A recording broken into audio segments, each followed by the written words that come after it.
الذي خلق الإنسان وكرم وعلمه من البيان ما لم يعلم فسبحان الذي لا يحصى امتنانه باللسان ولا بالقلم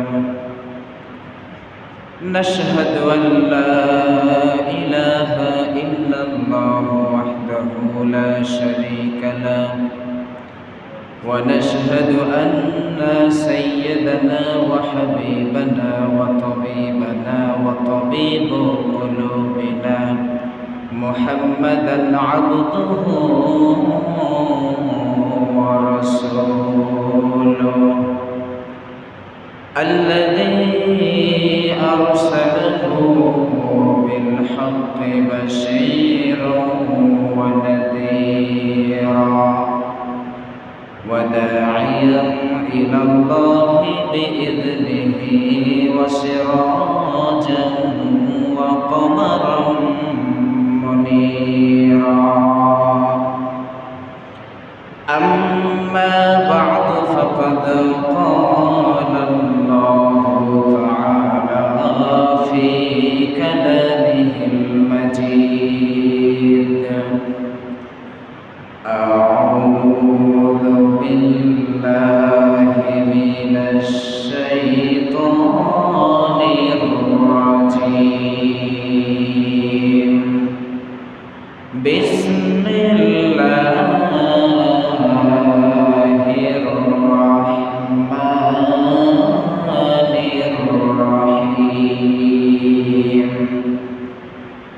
يا أيها الذين آمنوا اتقوا الله وابتغوا إليه الوسيلة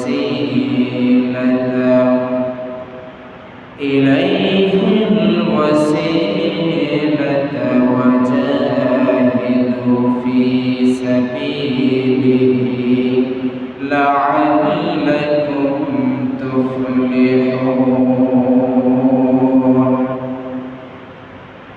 قال النبي صلى الله عليه وسلم ذاق طعم الإيمان من رضي بالله ربا وبالإسلام دينا وبمحمد نبيا ورسولا أو كما قال عليه الصلاة والسلام. সকলে মহব্বতে দরুদ ইব্রাহিম করেন। আল্লাহুম্মা সাল্লি আলা মুহাম্মাদিন ওয়া আলা আলি মুহাম্মাদ কামা সাল্লাইতা আলা ইব্রাহিম ওয়া আলা আলি ইব্রাহিম ইন্নাকা হামিদুম মাজিদ।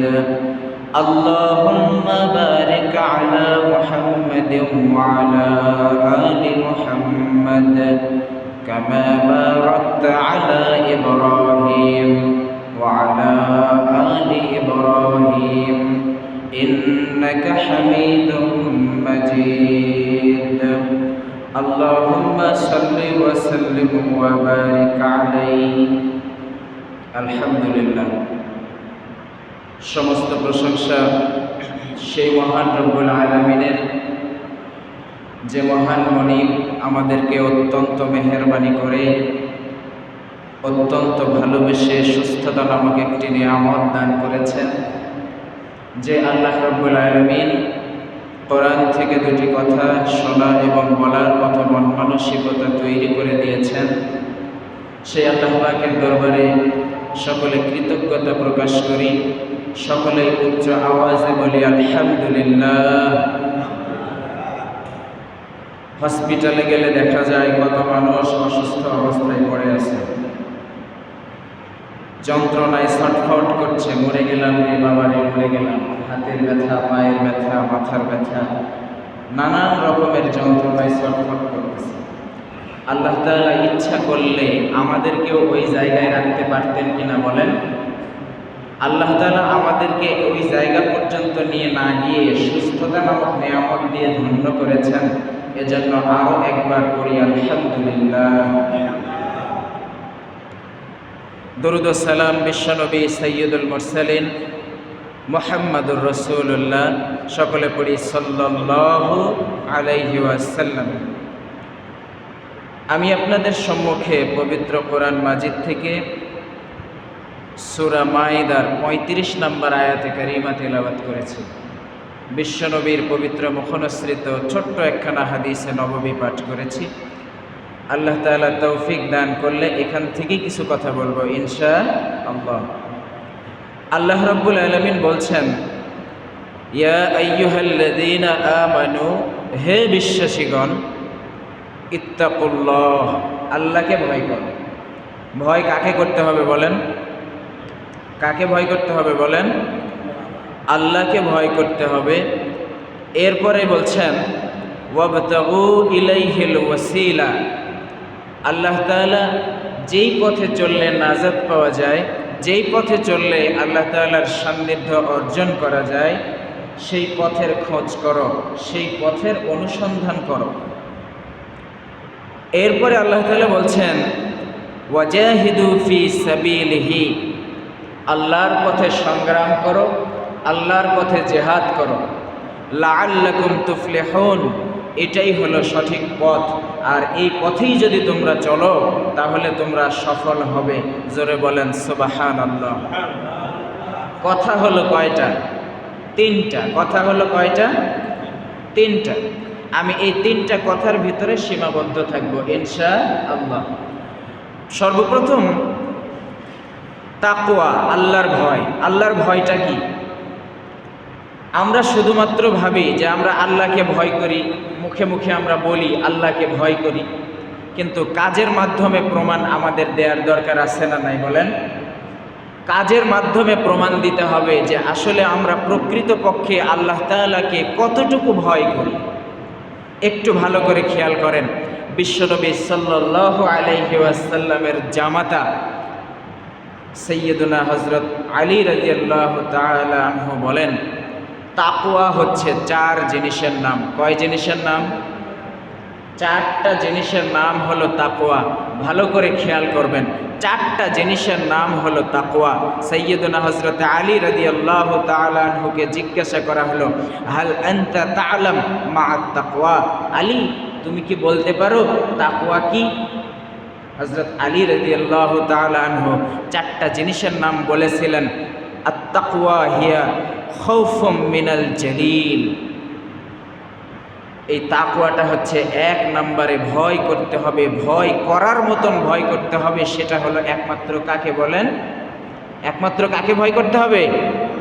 আল্লাহকে একমাত্র ভয় এবং ভয় করার মতন ভয় করতে হবে। আর এই ভয় করার মতন ভয় যদি আমরা অর্জন করতে না পারি তাহলে কখনো আমরা তাকওয়াবান অর্থাৎ আল্লাহর ভয় এটা আমাদের ভিতরে আসবে না। আর আল্লাহর ভয় যদি আমাদের ভিতরে না আসে তার মানে আমরা সফলতাও অর্জন করতে পারবো। তাকওয়ার ব্যাখ্যা যদি দিতে যাই অনেক লম্বা সময় লেগে যেতে পারে। সংক্ষিপ্তভাবে তাকওয়ার সামান্য একটু কথা বলে যাই, শুনে যান। মক্কার জমিনে তিনজন যুবক পাহাড়ের পাদদেশ দিয়ে হেঁটে যাইতেছিলেন। হঠাৎ করে ঝড় আরম্ভ হয়ে গেল। তিনজন যুবক চিন্তা করলেন ঝড়ের কবল থেকে আমাদের বাঁচা দরকার। অনুসন্ধান করতে লাগলেন কোন জায়গায় আশ্রয় গ্রহণ করা যায়, কোন জায়গায় আশ্রয় গ্রহণ করলে ঝড়ের কবল থেকে বাঁচা যায়। তিনজনে মিলে অনুসন্ধান করছেন। অনুসন্ধান করতে করতে পাহাড়ের পাদদেশের এক কর্নারে একটা গুহার সন্ধান পেলেন। তিনজনে মিলে ওই গুহার ভিতরে যখন আশ্রয় গ্রহণ করলেন, পাহাড়ের চূড়ার উপর থেকে একটা বড় পাথরের খণ্ড ঝড়ের কবলে গড়ে এসে গুহার মুখের উপরে এসে পড়ে। অমনি অবস্থায় গুহার মুখটা বন্ধ হয়ে যায়। তিনজন যুবক চিন্তা করে যে এই যে গুহার মুখটা বন্ধ হয়ে গেছে, এটা একটু চেষ্টা করি, এটা আমরা মন প্রাণ দিয়ে চেষ্টা করি। শরীরের যত শক্তি আছে, শরীরের যত সামর্থ্য আছে সব দিয়ে একটু চেষ্টা করি। তিনজনে মিলে ধাক্কা দিয়ে আরম্ভ করলেন। এত বড় এবং ভারী পাথর, তিনজনে মিলে ধাক্কা দিয়ে পাথরকে সরানো যায় না। তিনজনের ভিতরে এমন পরিমাণে ভয় কাজ করতে লাগলো যে এই অবস্থায় আমরা যদি এখান থেকে বের হতে না পারি, এই জায়গায় আমরা যদি মারা যাই, দুনিয়ার কোনো কাকপক্ষী এই জায়গায় টের পাবে না। তিনজনে মিলে হতাশ হয়ে গেলেন। এমন অবস্থায় তিনজনের ভিতরে একজন বলতে লাগলেন, বন্ধুরা আমার, জীবনে অনেক গুনাহ করে ফেলেছি, গুনার দিকে তাকাইলে আল্লাহর কাছে মাপ চাইতেও বড় লজ্জা লাগে। অতএব গুনার দিকে না তাকাইয়া আল্লাহ রব্বুল আলামিনের রহমতের দিকে তাকাইয়া, আল্লাহ রব্বুল আলামিনের দয়ার দিকে তাকাইয়া আমরা একটু মনে করার চেষ্টা করি আল্লাহ রব্বুল আলামিনের জন্যে, ওনার খুশির জন্যে, ওনার সন্তুষ্টি অর্জনের জন্যে, ওনাকে ভয় করে কোনো ভালো কাজ করেছে কিনা। ওই ভালো কাজের ওসিলা খুঁজি, ওই ভালো কাজের ওসিলায় আল্লাহ রব্বুল আলামিন ইচ্ছা করলে আমাদের এখান থেকে নাজাত দিতে পারে। বলেন আল্লাহু আকবার। আচ্ছা বলেন তো, পাহাড়ের ওই গুহার ভিতরে যেভাবে আটকা পড়ে গেছে, তিনজনে মিলে ধাক্কা দিয়েও পাথর সরাইতে পারতেছে না, এমন অবস্থায় একমাত্র সাহায্য করার যিনি আছেন তিনার নাম কি? তিনজনের ভিতর থেকে একজনের এক কর্নারে গিয়ে আল্লাহর কাছে দুই হাত তুলে বললেন, দয়ার আল্লাহ, এত জীবনে গুনাহ করেছি, মেহেরবানি করে আমার গুনার দিকে না তাকাইয়া আপনার রহমান ও গফফার নামের ওসিলা করে একটু তালাশ করে দেখি আমার জীবনের ভালো কোনো কাজ আছে কিনা। এই ভালো কোনো কাজের ওসিলা করে, ভালো কোনো কাজের ওসিলায় মেহেরবানি করে আমাদেরকে এই গুহার থেকে নাজাত দিয়ে দেন। হঠাৎ করে তিনার মনে পড়ে গেল এমন একটি ঘটনা তিনার জীবনে ঘটে গিয়েছে, যেই ঘটনাটা তিনি একমাত্র আল্লাহ রব্বুল আলামিনকে ভয় করেই তিনি ঘটিয়েছিলেন। তিনি মনে করে দেখলেন এবং তিনি আল্লাহর কাছে বলতে লাগলেন, ও আমার আল্লাহ, আমার একটা চাচাতো বোন ছিল, আমার বাবার অনেক সম্পদ ছিল, আর আমার চাচার কোনো সম্পদ ছিল না। নুন আনতে পান্তা ফুরাই এমন একটা পরিবেশের মধ্যে পড়ে গেল। দীর্ঘ সময় না খেয়ে কেটে গেছে। ক্ষুধার জ্বালা সহ্য করতে না পেরে চাচাতো বোন আমার কাছে এসে বললেন, ও আমার ভাই, আমাকে একটু খাবার দেওয়া যায় কিনা? ক্ষুধার জ্বালা আর সহ্য হয় না, আমাকে একটু খাবার দেওয়া যায় কিনা? কিন্তু আমি ওই সুযোগ নিলাম, আমি ওই দুর্বলতার সুযোগটাকে কাজে লাগালাম। কাজে লাগিয়ে আমি আমার চাচাতো বোনকে বললাম, ও বোন আমার, আমি তোমাকে খাবার দিতে পারি, কিন্তু শর্ত হলো আমার মনের ফুর্তি, আমার মনের আমেজ, আমার মনের শখ আল্লাহ তোমাকে পূরণ করা লাগবে। বলেন নাউজুবিল্লাহ। চাচাতো বোন কোনো উপায় না পেয়ে ভাইয়ের কথায় রাজি হয়ে গেলেন। ভাই তাকে নিয়ে গেলেন ঘরের ভিতরে, কক্ষের পর কক্ষ, এমন গভীর পর্যন্ত নিয়ে গেলেন। গভীরে নিয়ে যাওয়ার পরে বলতে লাগলেন, ও বোন আমার, তোমাকে এমন একটা জায়গার ভিতরে নিয়ে এসেছি, দুনিয়ার কোনো মানুষ এই জায়গাতে আমাদের কখনো খুঁজে পাবে না। কিন্তু চাচাতো বোন আমাকে যখনই বললেন, ও ভাই আমার, দুনিয়ার কোনো মানুষ যদি আমাদেরকে নাও দেখতে পায়, একজন আছে যিনি আমাদেরকে ঠিকই দেখতেছেন। কথা যদি বুঝে থাকেন বলেন তো তিনার নাম কি? যুবক বলতেছেন, আল্লাহ, আমি আমার বোনের কথাকে তোয়াক্কা করলাম না, আমি শুনে দেখলাম না, আমি আমার বোনের কথাতে আমি কর্ণপাত করলাম না, কেননা ওই আল্লাহ আমাদেরকে দেখতেছেন। ওই আল্লাহ রব্বুল আলামিন আমাদের সব করা কৃতকর্ম নোট করে রাখতেছেন। বলেন আল্লাহু আকবার। এই কথা বলা মাত্র, বলার সঙ্গে সঙ্গে আল্লাহ, আমি আমার বোনের উপর থেকে আমি উঠে দাঁড়ায় গেলাম। সঙ্গে সঙ্গে পেছন দিকে আমি রওনা হয়েছি। আমি ভুলেও আমি আর ওই আমার বোনের দিকে কখনো কুদৃষ্টিতে তাকাই নাই। বলেন সুবহানাল্লাহ। যুবক বলছেন, ও আমার আল্লাহ, আমি এইটা একমাত্র আপনাকে ভয় করে আমি করেছি, আপনার সন্তুষ্টির জন্য করেছি। ও আমার আল্লাহ, এটা যদি আপনার পছন্দ হয়ে থাকে, মেহেরবানি করে গুহার মুখ থেকে পাথরটা এমন পরিমাণে সরাইয়া দেন আমরা যেন আসমান দেখতে পারি। বলার সঙ্গে সঙ্গে যুবক বলেন, বলার সঙ্গে সঙ্গে পাথরটা এমনভাবে সরে গেল, মুহূর্তেই আমরা আসমান দেখতে পেলাম। বলেন সুবহানাল্লাহ। ক্ষমতা কার? ক্ষমতা কার? দুনিয়ার জমিনে যার যতই ক্ষমতা থাক না কেন, দুনিয়ার জমিনে আপনি যতই টাকাওয়ালা হন, যতই পয়সাওয়ালা হন, যতই ক্ষমতাওয়ালা হন, একজনের কাছে আমি আপনি সবাই ফকির। তেনার নাম কি? দ্বিতীয়জন আল্লাহ রাব্বুল আলামিনের কাছে দুই হাত তুলে বললেন, ও আমার আল্লাহ, আমার ঘরে একটা বৃদ্ধা মা আছে। আমি প্রতিদিন মেষ চড়াতে যাইতাম অথবা ছাগল চড়াইতে যাইতাম। সারাদিন ছাগল চড়াই আসতাম। ছাগল থেকে যেই পরিমাণ দুধ পেতাম, ওই দুধটা আমি সর্বপ্রথম আমার মাকে আগে খাওয়াতাম, তারপরে আমার সন্তানদেরকে খাওয়াতাম।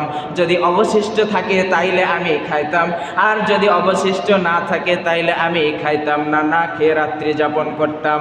ও আমার আল্লাহ, আমি আমার মাকে সবচাইতে বেশি প্রাধান্য দিয়েছি। আমার সন্তানদের চাইতে আমার মাকে আমি বেশি হাসি খুশি দেখতে চেয়েছি। দয়ার আল্লাহ, এই কাজটা যদি আপনার সন্তুষ্টির জন্য হয়ে থাকে, এই কাজটা যদি আপনাকে ভয় করে যদি হয়ে থাকে, মেহেরবানি করে পাথরটা সামান্য পরিমাণ সরাইয়া দেন। যুবক বলেন, দোয়া করতে দেরি হলো, পাথরটা আল্লাহ রাব্বুল আলামিন সরাইয়া দিতে দেরি করলেন না। বলেন সুবহানাল্লাহ। আল্লাহু আকবার। ক্ষমতার মালিক একমাত্র আল্লাহ। আমরা যারা ক্ষমতা নিয়ে আমরা বড়াই করি, ক্ষমতার জন্য আমরা যারা ক্ষমতার চেয়ারটাকে, ক্ষমতার গদিটাকেই আমরা যারা বড় মনে করি, ওই আল্লাহ তাআলা ইচ্ছা করলে ওই ক্ষমতার গদিটাকে সরাইয়া দিতে 1 সেকেন্ডও সময় লাগবে না। কথা বলেন ঠিক কিনা? এটা আমার কথা নয়, এটা আল্লাহ রাব্বুল আলামিন কোরআন মাজিদের ভিতরে বলে দিয়েছেন, তুহিজ্জু মান তাশা ওয়া তুযিল্লু মান তাশা বিয়াদিকাল খায়র। আমি ক্ষমতায় বসাইতে আমার 1 সেকেন্ডও সময় লাগে না, ক্ষমতার থেকে নামাতে আমার 1 মুহূর্তের সময় লাগে না, লাঞ্ছিত করতেও 1 মুহূর্তের সময় লাগে না। চিল্লায় বলেন কথা ঠিক কিনা? 3 নাম্বার যুবক সংক্ষেপ করে বলছে, আল্লাহ রাব্বুল আলামিনের কাছে বললেন, দয়ার আল্লাহ, আমার অনেক সম্পদ ছিল, অনেক মেষ ছিল, অনেক ভেড়া ছিল, উট দুম্বা ছিল। এইগুলো চড়ানোর জন্যে, এইগুলো মাঠে নিয়ে গিয়ে খাওয়ানোর জন্যে আমার বাড়িতে একজন চাকর ছিল। একদিন এসে আমার কাছে দাবি করলো যে, মালিক, আমাকে আমার মাসের বেতনটা দিয়ে দেন। আমি হঠাৎ করে মাসের বেতন আমি দিলাম না। মাসের বেতনটা না দিয়ে ওনাকে আমি বিদায় দিলাম। উনি আর আমার বাড়িতে কাজ করে না। দীর্ঘদিন পর রাস্তায় দেখা হয়ে গেছে। দেখা হয়ে আমাকে বলতেছে, ও ভাই, আপনি আমার কাছ থেকে যে টাকাটা পাইতেন, এই টাকার বিনিময়ে এই যে দেখেন 1 পাল মেষ আছে, 1 পাল ভেড়া আছে, এইগুলা আপনি নিয়ে যেতে পারেন। ওই চাকরটা বলতেছে, আমাকে আপনি অপমান করতেছেন নাকি? দয়ার আল্লাহ, আমি বললাম, না ভাই না, আমি আপনাকে কোনো অপমান করি নাই।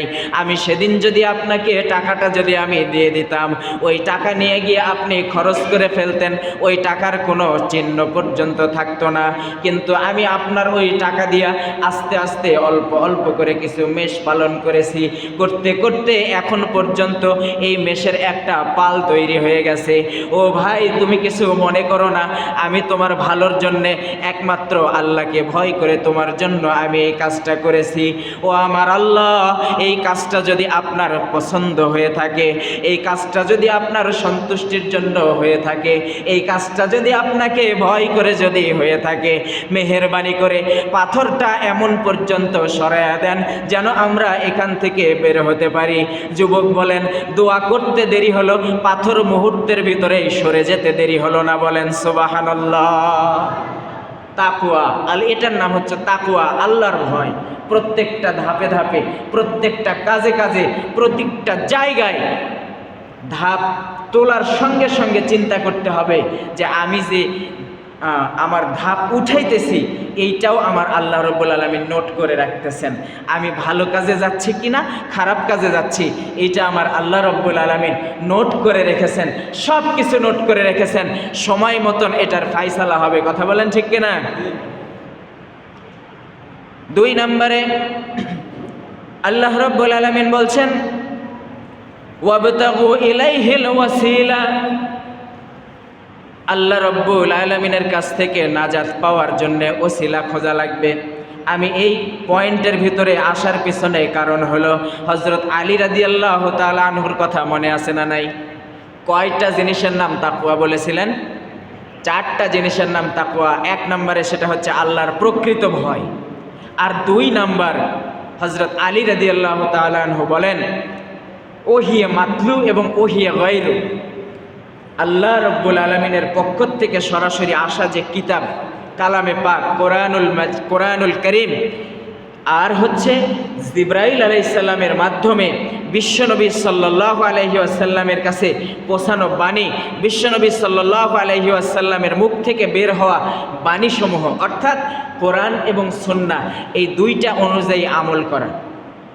কোরআন এবং সুন্নাহ এই 2টা অনুযায়ী আমল করা, এই 2টার বাহিরে নয়। আমার পীর সাহেব হুজুর কি বলেছেন, আমার আব্বা হুজুর কি বলেছেন, আমার দাদা হুজুর কি বলেছেন, সেটা অনুযায়ী আমল করা নয়, বরং আল্লাহ এবং রাসূল কি বলেছেন সেটা অনুযায়ী পরিপূর্ণরূপে আমল করার নাম হলো তাকওয়া। আল্লাহ রাব্বুল আলামিন এখানে এই জায়গায় এই কথাটাই বুঝাইছেন যে যেই কাজটা করলে আল্লাহ এবং তার রাসূলের প্রিয় বান্দা এবং প্রিয় উম্মত হওয়া যায়, সেই কাজটা পরিপূর্ণরূপে আদায় করা। 3 নম্বর তাকওয়ার কথা সাইয়্যিদুনা হযরতে আলী রাদিয়াল্লাহু তাআলা আনহু বলেন লোভ কমানোর নাম হচ্ছে তাকওয়া। কি কথা বললাম বলেন? লোভ কমানোর নাম হচ্ছে তাকওয়া। আমাদের সমাজের ভিতরে অনেক লোভী মানুষ আছে না নাই বলেন? সমাজের ভিতরের যত দুর্নীতি, সমাজের ভিতরের যত অন্যায়, সমাজের ভিতরে যত গুনাহের কাজ, সব কিছু এই লোভীরা করে। কথা বলেন না কেন? এই লোভীরা করে সবচাইতে বেশি। দেখেন আমাদের দেশে 2 ধরনের চোর আছে, একটা হচ্ছে অভাবে চোর, আরেকটা হচ্ছে স্বভাবে চোর। কি কথা ঠিক কিনা? একটা হলো অভাবে চোর, আরেকটা হলো স্বভাবে চোর। তামান দেশে যে ব্যাংকগুলো ডাকাতি হয়, তামান দেশের টাকাগুলো নিয়ে গিয়ে যখন সুইস ব্যাংকে অ্যাকাউন্ট হয়, তামান দেশের টাকা নিয়ে গিয়ে যখন দেশের বাহিরে বাড়ি তৈরি হয়, আপনারা একটু বলেন তো এই চোরগুলো কি অভাবে চোর না স্বভাবে চোর? এরা হলো স্বভাবে চোর, আর এই স্বভাবে চোরটাই হচ্ছে এরা লোভীরা হয় সবচাইতে বেশি। সাইয়্যিদুনা আলী বলেন লোভ কমাতে হবে। এই লোভ যদি না কমাতে পারো, পরিপূর্ণরূপে আল্লাহর ভয় কখনো অর্জন করা সম্ভব হবে না। 4 নম্বরে হযরত আলী রাদিয়াল্লাহু তাআলা আনহু বলেন যে কোনো সময় মৃত্যুর জন্য নিজেকে তৈরি রাখতে হবে। যে কোনো সময় মৃত্যুর জন্য প্রস্তুতি নিতে হবে। যে কোনো সময় রব্বে কারীম ডাক দিতে পারে, যাওয়ার সময় হয়ে গেছে, এক্ষুনি যেতে হবে, ওই মুহূর্তে প্রস্তুত থাকতে হবে। আচ্ছা বলেন, মালাকুল মউত যখন কোনো একজনের কাছে যখন আসে, তখন কি অনুমতি নিয়ে আসে? বলেন, কারো কাছে আসতে কি অনুমতি নিয়ে আসে? যদি অনুমতি নেওয়া লাগতো তাহলে বলতো কি জানেন, বয়স যদি 500 পার হয়ে যাইতো তারপরও বলতো কি যে এখন না, একটু পরে আসেন, আমি আরও কিছুদিন থাকতে চাই, আমার এই কাজ বাকি আছে, ওই কাজ বাকি আছে। অথবা দেখা যায় স্টেডিয়ামের পাশে আমার এখনো 1 বিঘার দাগ ওখানে কেনা বাকি আছে, এই সেই বলে কাটিয়ে দিতেন। কিন্তু দেখেন বিশ্ব নবীজির মতন একজন মহামানব অসুস্থ অবস্থায় বিছানায় শুয়ে আছেন। বিশ্ব নবীজির ইন্তেকালের পূর্ব মুহূর্তে দরজায় সালাম দিলেন। হযরত জিবরাইল আলাইহিস সালাম সালাম জানিয়ে বললেন, আসসালামু আলাইকুম ইয়া রাসূলুল্লাহ, আল্লাহ তাআলা আপনাকে সালাম জানিয়েছেন এবং আমি জানতে চাচ্ছি আপনি কেমন আছেন। বিশ্বনবী সাল্লাল্লাহু আলাইহি ওয়াসাল্লাম বললেন, ভাই জিবরাইল, যদিও অসুস্থ কিন্তু আলহামদুলিল্লাহ ভালো আছি। সব কাজে সব জায়গায় কি বলতে হবে বলেন? সব জায়গায় কি বলতে হবে? আলহামদুলিল্লাহ বলতে হবে। অথচ আমরা যখন একটু দুর্বল থাকি, অসুস্থ থাকি, জিজ্ঞাসা যদি আমাদের করা হয় কেমন আছেন, আর বলেন না, অসুস্থ, শরীরটা খুব একটা ভালো নাই, টেনশনের মধ্যে আছি, কি কথা এরকম বলি না আমরা? কিন্তু বিশ্বনবী সাল্লাল্লাহু আলাইহি সাল্লাম শিখিয়ে দিয়ে গেছেন আমাদেরকে প্রত্যেকটা জায়গায়, প্রত্যেকটা কাজে, সব সময়ের জন্য আলহামদুলিল্লাহ শব্দ ব্যবহার করতে হবে। একবার বলেন কি ব্যবহার করতে হবে? সকলেই বলেন ভাইয়েরা, কি ব্যবহার করতে হবে? আলহামদুলিল্লাহ শব্দটা ব্যবহার করতে হবে। বিশ্বনবী সাল্লাল্লাহু আলাইহি ওয়াসাল্লাম বললেন আলহামদুলিল্লাহ ভালো আছি। জিবরাইল আলাইহিস সালাম বললেন, জিবরাইল আলাইহিস সালামকে বললেন ভিতরে আসেন, বাইরে দাঁড়িয়ে আছেন কেন? জিবরাইল আলাইহিস সালাম বললেন, ইয়া রাসূলুল্লাহ, আমি শুধু একলা নাই, আমার সঙ্গে আরও একজন আছেন যিনি অনুমতি চাচ্ছেন আপনার রুমের ভিতরে প্রবেশ করার জন্যে। বিশ্বনবী সাল্লাল্লাহু আলাইহি সাল্লাম বললেন, কে সে? জিবরিল আলাইহিস সালাম বললেন, ইয়া রাসূলুল্লাহ, আমার সাথে সেই একজন ব্যক্তি আছে যিনি আজ পর্যন্ত শুধু নয়, আদম থেকে শুরু করে প্রলয় পর্যন্ত যত মানুষ এসেছেন এবং আসবেন, জীবনে কখনো কোনো দিন কারো কাছে যাইতে তার অনুমতির প্রয়োজন হয় না। তিনি আর কেউ নয়, ইনি হলেন মালাকুল মউত হযরত আজরাইল আলাইহিস সালাম। বিশ্বনবী সাল্লাল্লাহু আলাইহি ওয়াসাল্লাম বললেন, জিবরাইল, আমি অনুমতি দিলাম, ভিতরে আসেন। ভিতরে আসার পরে আজরাইল আলাইহিস সালাম যখন বিশ্বনবীজিকে সালাম জানাইলেন, সালাম জানানোর পরে আজরাইল আলাইহিস সালাম বললেন, ইয়া রাসূলুল্লাহ, আল্লাহ রব্বুল আলামিন আপনার সাথে দিদার করতে চাই। আল্লাহ রব্বুল আলামিনের ঘোষণা হয়ে গেছে, আপনি যদি আমাকে অনুমতি দেন, আমি আবার রিপিট করতেছি, আই রিপিট, আপনি যদি অনুমতি দেন তাইলে আমি আপনার জানটা কবজ করতে চাই। বলেন আল্লাহু আকবার। আমাদের কারো কাছে এসে কি অনুমতি চাই? অনুমতির কোনো প্রয়োজন আছে? বিশ্বনবীজি বললেন, ও আজরাইল, আমি যদি অনুমতি না দেই, জানার জন্য বলছেন, আমি যদি অনুমতি না দেই। আজরাইল বললেন, ইয়া রাসূলুল্লাহ, আল্লাহ রব্বুল আলামিন আমাকে ঠিক এভাবেই বলেছেন যে তুমি সর্বপ্রথম আমার বন্ধুর কাছে যাইবা, আগে অনুমতি নিবা, অনুমতি যদি না দেয় তাইলে তুমি রিটার্ন ফেরত চলে আসবা। বলেন সুবহানাল্লাহ। বিশ্বনবীজি অনুমতি দিয়ে দিলেন। আজরাইল আলাইহিস সালাম যখন বিশ্বনবীজির বুকের উপরে হাত যখন একটু রাখলেন, বিশ্বনবীজি সঙ্গে সঙ্গে চিৎকার দিয়ে উঠলেন, ও আজরাইল, তুমি আমার বুকের উপরে কি উঠায় দিলা?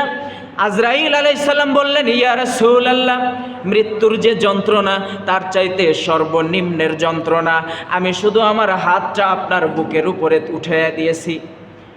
বিশ্বনবীজি বললেন, ও আজরাইল, এই হাতটা তুমি না জানি আমার বুকের উপরে দাও নাই, আমার যেন মনে হলো তামান দুনিয়াটা আমার বুকের উপরে উঠে দিয়েছো, আমার উম্মতদেরও বুঝি এমনই কষ্ট হবে।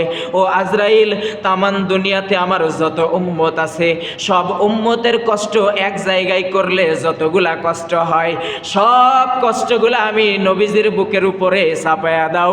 তবে দয়া করে, মেহেরবানি করে আমার উম্মতদের মৃত্যুতে যেন কোনো কষ্ট না হয়। একবার আওয়াজ দিয়ে বলেন সুবহানাল্লাহ। এই সময়ের মৃত্যুটা দেখেন, এত যন্ত্রণার মৃত্যু, কিন্তু এই মৃত্যুর থেকে, আমাদের মৃত্যু যন্ত্রণা থেকে নাজাত পাওয়ার জন্যে আমাদের সর্বদা, সব সময়, প্রত্যেকটা জায়গায় তৈরি থাকার দরকার আছে না নাই? বলেন আছে না নাই? এই মৃত্যুটা যে কোনো জায়গায় আমাদের মৃত্যু, এটা হতে পারে বিছানায়, হতে পারে রাস্তার ভিতরে, হতে পারে এমনকি ফাঁসির মঞ্চেও পর্যন্ত হতে পারে। কথা বলেন ঠিক কিনা?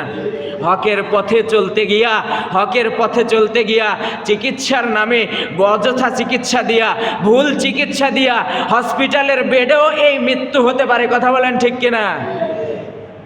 এই মৃত্যুর জন্য আমাদের সর্বদা প্রস্তুত থাকা, কিছু সঙ্গে করে নিয়ে যাওয়ার জন্য, একে দুনিয়ার থেকে কিছু সঙ্গে করে আমাদের নিয়ে যাওয়ার জন্য আল্লাহ তাআলা আমাদের দুনিয়াতে পাঠান নাই, বরং আল্লাহ রাব্বুল আলামিন বলেছেন যে তোমরা দুনিয়ার জমিন থেকে যখন আমার কাছে আসবা, ওই মুহূর্তে পরিপূর্ণ মুসলমান হয়ে আমার কাছে আসতে হবে। প্রিয় ভাইরা, বেশি লম্বা করব না, তাহলে সাইয়্যিদুনা আলী রাদিয়াল্লাহু তাআলা আনহু কয়টা জিনিসের নাম তাকওয়া বলেছেন? 4টা। 1 নম্বরে মুখস্থ করেন, 1 নম্বরে আল্লাহর ভয়, 1 নম্বরে আল্লাহর ভয়, 2 নম্বরে কোরআন এবং সুন্নাহ অনুযায়ী আমল করা, 3 নম্বরে লোভকে কমানো, লোভ কমানো। আর 4 নম্বরে হচ্ছে সর্বদা প্রত্যেকটা সময়, দিনরাত 24 ঘন্টা, সপ্তাহে 7টা দিন, বছরে 365টা দিনই নিজের মৃত্যুর জন্য তৈরি থাকা। এরপরে আল্লাহ রাব্বুল আলামিন বলছেন ওয়াবতাগু ইলাইহিল ওয়াসিলা, যেই কাজটা করলে আল্লাহ এবং তার রাসূলের প্রিয় বান্দা এবং উম্মত হওয়া যায়, সেই কাজের অনুসন্ধান করা, সেই কাজের তালাশ করা, সন্ধান করা। 3 নাম্বার আল্লাহ রাব্বুল আলামিনের কথা হচ্ছে ওয়াজাহিদু ফি সাবিলিহি, আমার রাস্তায় সংগ্রাম করতে হবে, আমার রাস্তায় জিহাদ করতে হবে। আমার দেশের কিছু মানুষরা মনে করে জিহাদ মানেই হচ্ছে মারামারি, জিহাদ মানেই হচ্ছে কাটাকাটি। কি কথা ঠিক না? আমার দেশের কিছু সাংবাদিক আছে, হলুদ মিডিয়া সাংবাদিক। তো আমার দেশে 2 ধরনের, একটা হলো সাংবাদিক, আরেকটা হচ্ছে সাংঘাতিক। ইনারা জিহাদটাকে এমনভাবে উপস্থাপন করে, ইনারা বোঝাতে চায় যে জিহাদের ভিতরেই আছে নৈরাজ্যবাদ, জিহাদের ভিতরেই আছে সন্ত্রাসবাদ। ইনারা বোঝাতে চায় জিহাদ মানেই হলো মারামারি। কিন্তু আসলে আল্লাহ রাব্বুল আলামিন কোরআনের পৃষ্ঠায় পৃষ্ঠায় জিহাদের কথা বর্ণনা করেছেন। জিহাদ মানে হচ্ছে নৈরাজ্য দূর করা, জিহাদ মানেই হচ্ছে সন্ত্রাস দূর করা। আর এই জিহাদটা দেখেন, একটু বোঝাই, আপনার একটা মোবাইল ফোন অথবা আমার এই মোবাইল ফোন, এটা আমার কাছে আছে। এই মোবাইল ফোনটা যদি আপনি আমার কাছ থেকে যদি কেড়ে নিতে চান, এখানে আমার কাজ কি বলেন? আমার কাজ কি? এটাকে রক্ষা করা, তাই না? যে আমার মোবাইল ফোন আপনি কেন নেবেন? আপনি এটা জোর করে কেড়ে নিতে যাচ্ছেন, আপনার সম্পদ আরেকজনে কেড়ে নিচ্ছে, আপনার কাজ কি? ওই সম্পদটাকে আপনার রক্ষা করা। আপনার দিনকে যদি কেউ কেড়ে নিতে চায়, সেই দিনকে রক্ষা কাকে করতে হবে? আপনাকেই করতে হবে, আমাকেই করতে হবে। আমার বাংলাদেশ, আমার মাতৃভূমিকে যদি বিদেশি কোনো প্রেতাত্মারা যদি কেড়ে নিতে চায়, সেটাও আমাকেই, আমার ভূখণ্ডকে আমাকেই রক্ষা করতে হবে। আর এই রক্ষা করাটার নাম হলো জিহাদ। আর এই জিহাদটা শুরু হয় অধ্যাবসায় দিয়ে, এই জিহাদ শুরু হয় চেষ্টা প্রচেষ্টার মাধ্যমে। আর এই জিহাদের সমাপ্তি ঘটে, এই জিহাদের সমাপ্তি ঘটে বাতিলের সঙ্গে মোকাবেলা করে, বাতিলের সঙ্গে সত্যের পক্ষ থেকে বাতিলের বিরুদ্ধে সংগ্রাম ঘোষণা করে নিজের জীবনটাকে বিলিয়ে দিয়ে হয় শহীদ হয়ে মরো, নয় গাজী হয়ে ফিরে আসো। এটার নামকে আল্লাহ রাব্বুল আলামিন জিহাদ ঘোষণা করেছেন। বলেন ঠিক কিনা? কিন্তু আমরা জিহাদকে শুধুমাত্র নৈরাজ্যবাদ মনে করি, আমরা জিহাদকে সন্ত্রাসবাদ মনে করি। কিন্তু আল্লাহ রাব্বুল আলামিন এখানে দেখেন, সূরা তওবা 111 নম্বর আয়াত খুলে দেখবেন, আল্লাহ রাব্বুল আলামিন বিক্রয় বিক্রয় এই 2টা জিনিসের চুক্তি করেছেন আমাদের সাথে। ক্রয় বিক্রয়, আমরা যদি দোকান থেকে কোনো একটা জিনিস আমরা যদি কিনি, তাহলে ওই জিনিসটা আমরা কিন্তু মূল্য দিয়ে কিনি। কি কথা ঠিক না? আমরা ওই জিনিসটা কিন্তু মূল্য দিয়ে কিনি, অর্থ টাকা দিয়ে আমরা কিনি। আমরা টাকা দিলাম, বিনিময়ে কোনো দোকানদার আমাকে একটা জিনিস দিয়ে দিল। আল্লাহ রাব্বুল আলামিন বলছেন ইন্নাল্লাহা আশতারা মিনাল মুমিনিনা আনফুসাহুম, যারা মুমিন, যারা বিশ্বাসী, যারা ঈমানদার, আমি আল্লাহ রাব্বুল আলামিন শুধুমাত্র তাদের সাথে আমি ক্রয় বিক্রয়ের একটা চুক্তি করেছি। কি চুক্তি করেছি?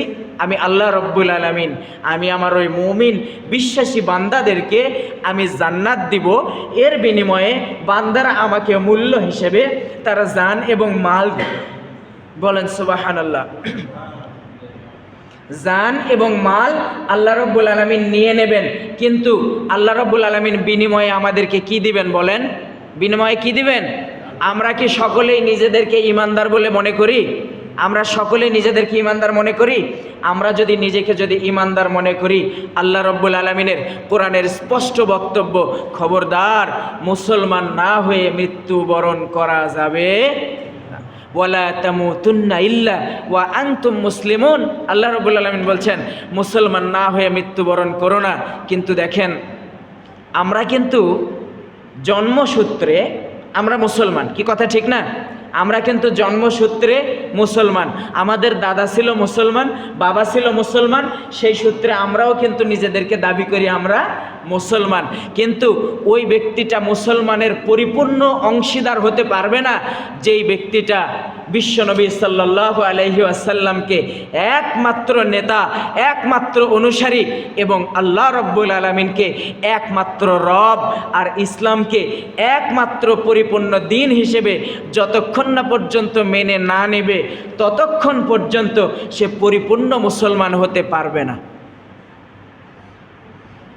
বিশ্বনবীজি সাল্লাল্লাহু আলাইহি ওয়াসাল্লাম স্পষ্টভাবে ঘোষণা করে দিলেন, ও আমার সাহাবীরা তোমরা শুনে নাও, দুনিয়ার জমিনে তোমাদের ভালোবাসাটা কেমন হওয়া লাগবে একটু শুনে নাও। তোমার পিতামাতা, তোমরা পিতামাতাকে যে পরিমাণে ভালোবাসো, তোমরা তোমাদের সন্তানদেরকে যেই পরিমাণে ভালোবাসো, তোমরা তোমাদের আত্মীয় স্বজনদেরকে যেই পরিমাণে ভালোবাসো, তার চাইতে সব চাইতে বেশি ভালোবাসা যতক্ষণ না পর্যন্ত আমি নবী মুহাম্মাদের জন্য না হবে ততক্ষণ পর্যন্ত তোমরা পরিপূর্ণরূপে মুসলমান হতে পারবা না। বলেন আল্লাহু আকবার। এই যে দেখেন, একটা ছোট্ট ভালোবাসার একটা নমুনা দিয়ে যাই, শোনেন। এই যে প্রতি 5 ওয়াক্তে আজান হয় না, প্রতি 5 বার নামাজের জন্য যখন আজান হয়, এই আজানের মুহূর্তে বিশ্বনবী সাল্লাল্লাহু আলাইহি ওয়াসাল্লাম বলেছেন, যখন আজান শেষ হয় তোমরা আমার প্রতি দরুদ পড়ো, আর যখন দরুদ পড়া শেষ হয়ে যাবে তখন আমার জন্যে শাফাআতের দোয়া করো। আজান হয়ে গেলে আমরা কিন্তু গল্প করি, তাই না? আজানের মুহূর্তে আমরা আজানের জবাব দেই না, আজানের সময় আমরা গল্প নিয়ে ব্যস্ত। কিন্তু বিশ্বনবী সাল্লাল্লাহু আলাইহি ওয়াসাল্লাম আজানের সময়, আজানের ওই মুহূর্তে বিশ্বনবীজি আজানের চুপ থেকে আজানের জবাব দেওয়ার কথা বলেছেন।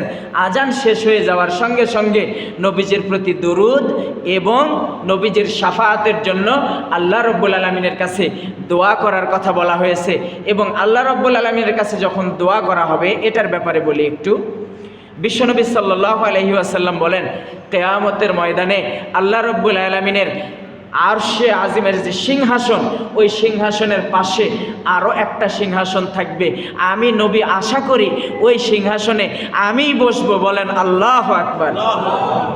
বিশ্বনবী সাল্লাল্লাহু আলাইহি ওয়াসাল্লাম বলেন যে আমি জানি না ওই আসনে কে বসবে, তবে আমি আশা করি ওই সিংহাসনে আমি নবীজিই বসবো।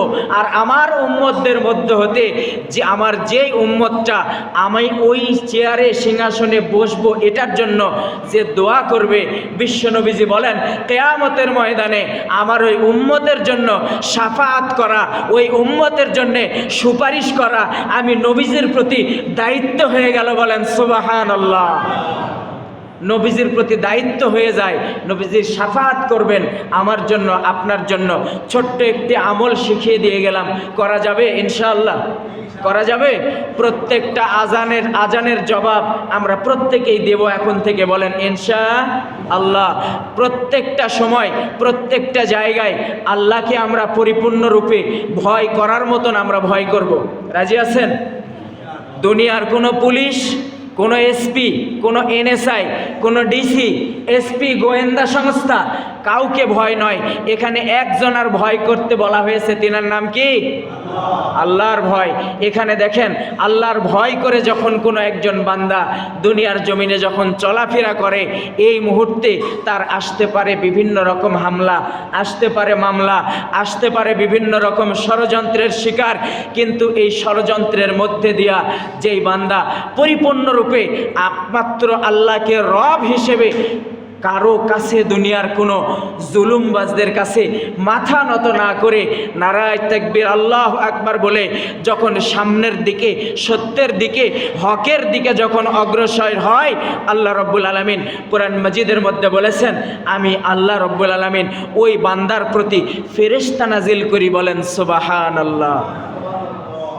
কিভাবে ফেরেশতা নাজিল করে দেখেন, বদরের ময়দানে ফেরেশতা নাজিল হয়েছে, আপনারা জানেন না? ঘটনা শোনেন নাই?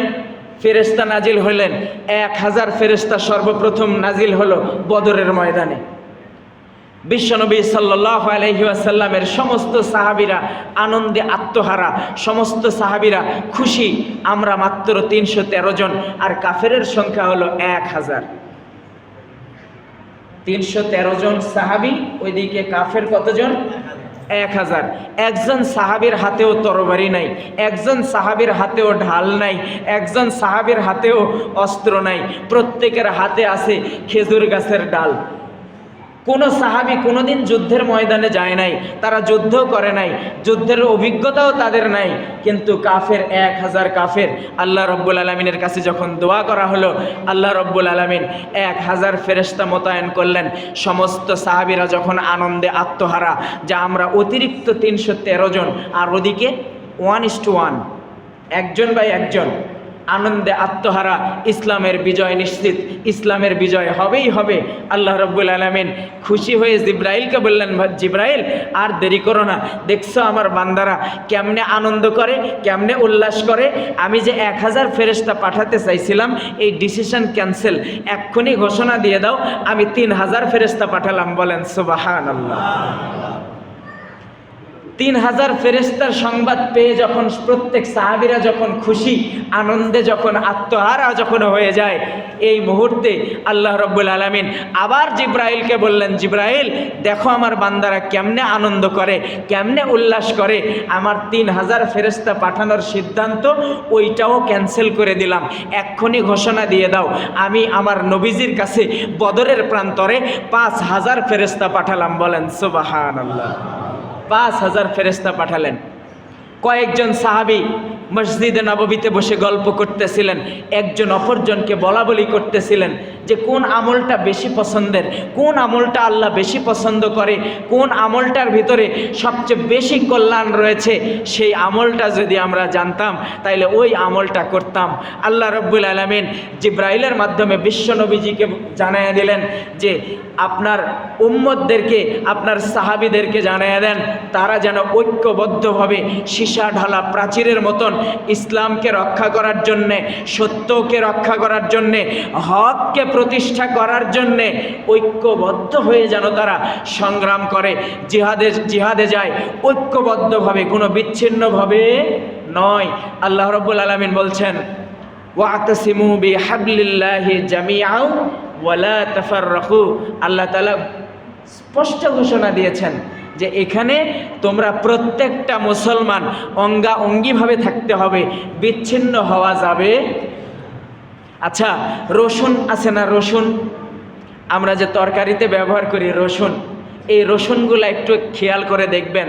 একদিন আমি রসুন নিয়ে একটা গবেষণা করলাম, এই রসুন নিয়ে গবেষণা করে দেখি যে এই রসুনের ভিতরে 6টা 7টা বা 8টা যে দানা থাকে, এই দানাগুলো এক একটা মুখ এক এক দিকে, কোনো মুখের সাথে কোনো মুখ কিন্তু একত্রিত হয়ে নেই, আলাদা আলাদা হয়ে আছে মুখ।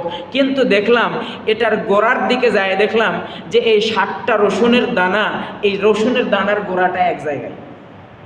আমি তখন চিন্তা করলাম, আহারে এই তামান দুনিয়ার প্রত্যেকটা মুসলমান যে যেই প্রান্তে থাক না কেন, যে যেই প্রান্তে থাক না কেন, কে কোন দল করে সেটা কোনো বিষয় নয়, কে কোন মতের সেটা কোনো বিষয় নয়, প্রত্যেকেই যদি একমাত্র রবকে রব হিসাবে, আল্লাহকে রব, নবীজিকে রাসূল এবং ইসলামকে পরিপূর্ণ দিন হিসেবে মেনে নিয়ে প্রত্যেকটা মুসলমান যদি এই এক জায়গায় একসঙ্গে ঐক্যের দ্বার প্রান্তে গিয়া কাঁধে কাঁধ মিলে যদি চলে, তামান দুনিয়ার জমিনে যত বাতিল আছে, তামান দুনিয়ার জমিনে যত নৈরাজ্যবাদ আছে, যত সন্ত্রাসবাদ আছে, সবগুলা ইসলামের কাছে, মুসলমানদের কাছে মাথা নত করে বাধ্য হবে। কথা বলেন ঠিক কিনা? তাহলে দেখেন আল্লাহ রাব্বুল আলামিন 3টা কথা এখানে বলেছেন। 3টা কথা: আল্লাহকে ভয় করা, আল্লাহর সন্তুষ্টি অর্জনের রাস্তা খোঁজা, আর 3 নম্বরে মন প্রাণ দিয়ে আমার যা আছে তাই নিয়ে আল্লাহ রাব্বুল আলামিনের রাস্তায় সংগ্রাম করা। আর এই 3টা কাজ যদি কোনো বান্দা যদি পরিপূর্ণরূপে করে, আল্লাহ রাব্বুল আলামিন বলছেন লাআল্লাকুম তুফলিহুন, তোমরাই সফল হতে পারবে, তবেই সফল হতে পারবে। আর এইটার ভিতরেই সফলতা রয়েছে। বলেন সুবহানাল্লাহ।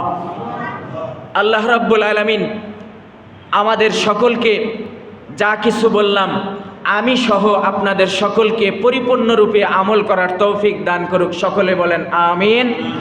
ওয়া আখিরি দাওয়ানা আনিল হামদুলিল্লাহি রাব্বিল আলামিন। আসসালামু আলাইকুম ওয়া রাহমাতুল্লাহি ওয়া বারাকাতুহু। যারা সুন্নাত পড়েন